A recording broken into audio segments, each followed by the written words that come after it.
ప్రేమ ధీరజ్కి ఎలాగైనా డబ్బు సాయం చేయాలని చెప్పేసి నర్మదాతో చేరి ఇంట్లో వాళ్ళు ఎవరికి తెలియకుండా ఒక దగ్గరకు వచ్చి డ్యాన్స్ అయితే పిల్లలకి డ్యాన్స్ నేర్పిస్తూ ఉంటుంది. ఈ డ్యాన్స్ ఐడియా ఇచ్చింది కూడా ఎవరు? ధీరజే కదా. నువ్వు చాలా బాగా డ్యాన్స్ స్కూల్ పెట్టుకొని నేర్పించుకోవచ్చు ఫ్యూచర్లో అని అంటాడు కదా. ఆ ఐడియాతో ఇంకొక దగ్గరకు వచ్చి ప్రేమ డ్యాన్స్ అయితే నేర్పిస్తుంది. ఇంట్లో అయితే మళ్ళీ ఏదో ఒకటి చేసి చెడగొట్టేస్తుంది కదా. అందుకనేసి వేరే దగ్గరకు వచ్చి డ్యాన్స్ అయితే నేర్పిస్తూ ఉంటుంది ప్రేమ. అక్కడికి ధీరజ్ అయితే ఫుడ్ పార్సల్ అయితే తీసుకొని వస్తూ ఉంటాడు.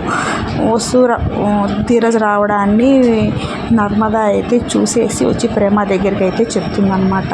ప్రేమ ఈ విధంగా ధీరజ్ ఫుడ్ పార్సల్ తీసుకొని వస్తున్నాడు అని చెప్పంగానే ప్రేమ భయపడిపోతూ లోపలికి అయితే వెళ్ళిపోతుంది. ఇంకా ధీరజ్ ఫుడ్ పార్సల్ తీసుకొని లోపలికి రావడంతో నర్మదా దాంకొని ఉంటే మిర్రర్లో నుంచి ప్రేమ అయితే కనిపిస్తుంది అన్నమాట ధీరజ్కి. ప్రేమ ఏమంటే డ్యాన్స్ నేర్పించడం ధీరజ్కి అయితే తెలిసిపోతుంది.